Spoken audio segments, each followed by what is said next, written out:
Hello and welcome to Change Management Made Easy, a video series providing best practice advice for getting change management right.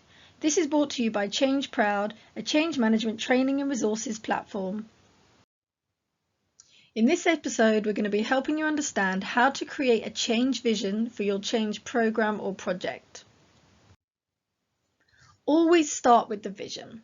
As it says on the slide clearly here, this is absolutely imperative, and so many change projects and initiatives, no matter the size or scale, fail because they haven't started out with really describing what that end state looks like.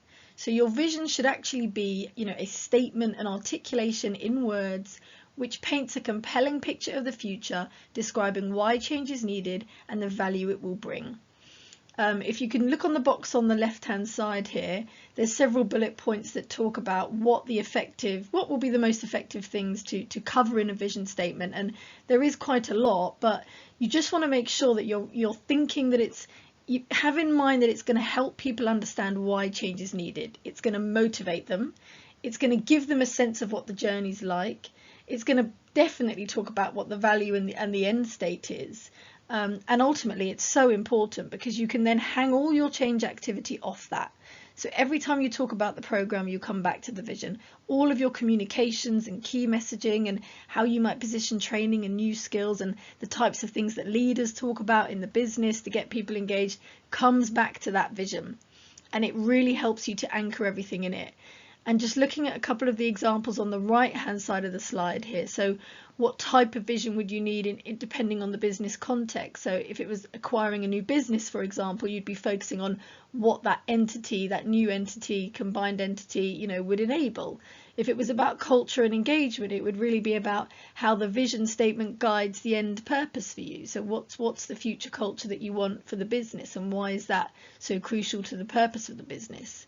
If it was about digital and technology innovations, it would be what future ways of working are going to look like. How will we all be operating in the future in this new digital environment, or whatever it might be.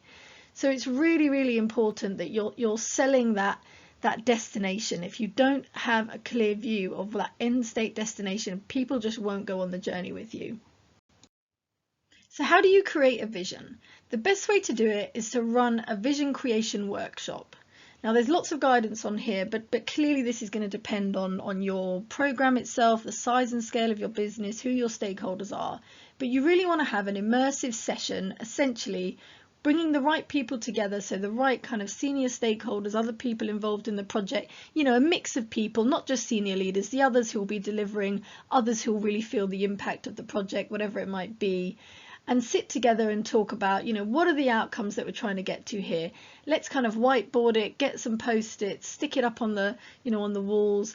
Think about the language we want to use. What is it that really engages us when we think about the end state of the outcomes of what our change program is trying to achieve?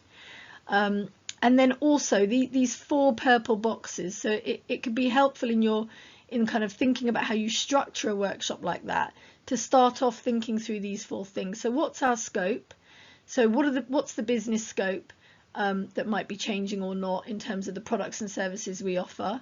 What's the value proposition? So what's unique about what we're going to be bringing through this? What's the audience? Who are we targeting here? Who do we need to engage in what this vision is going to tell them?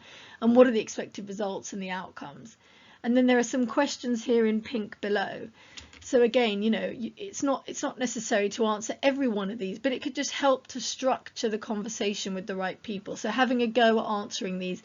And it's also a good idea to split people up and ask, 2 people over here to answer 3 of the questions, 2 over there, and see what comes out, see what's different.